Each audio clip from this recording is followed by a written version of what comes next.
So what could you tell me of your version of the rise and fall of Ricardo dePalma?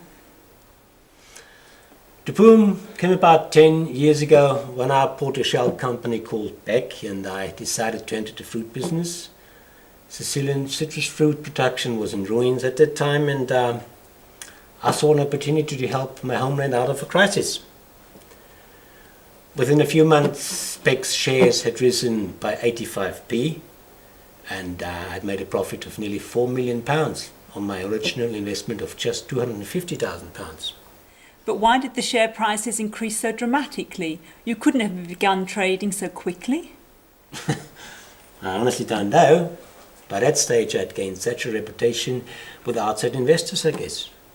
I wish I could instill that kind of confidence in people. Well, anyway, that was just the beginning. I just bought a couple of more shell companies whose shares went up as quickly as Beck's. So what happened in the 10 years between then and the crash? Well, that's an easy one. I bought one company after the other. I moved into mainland Italy, taking advantage of some special incentive offered by the Italian government. So what types of businesses did you get involved in then? Well, let me think. Well, there was Vita Aqua, a spring water company, a large consumer electronic company called Panelecta. I also built luxury hotels in most Italian cities and the more exclusive holiday resorts. And what about Beck Air? When did that get off the ground? Excuse the pun. Well, it was about 4 years ago. It was only one of several large ventures and acquisitions at that time.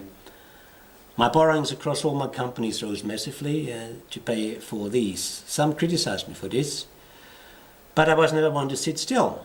I wanted to expand and needed capital to do that. So what went wrong? Well, by the beginning of this year I was on top of the world. Beck was worth £2.5 billion on its market valuation, and its annual profits at that time were £195 million. I was considered the 27th richest man in Britain, and my face appeared constantly in the media. Then Italy plunged into a recession, and Beck's shares price plunged with it. It was then that I made a major mistake. I decided to take Beck private. Under stock exchange rules, I couldn't back out after making the announcement. I then discovered that I wasn't in a position to pay off Beck's 1.5 billion debt and abandoned my offer. I was then investigated by the Serious Fraud Office on the suspicion that I had known from the outset that I couldn't buy Beck back and had wanted to create a false market. And now, well, as you can see, I'm in a bit of a pickle. That's a bit euphemistic. You have been arrested and charged with false accounting and theft and creating a false market.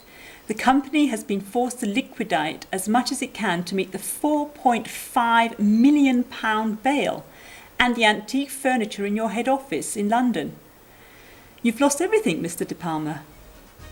Yes, quite. And here I am, but I'll be out in 6 months. And I think when I get out, I'll try my hand at plumbing instead.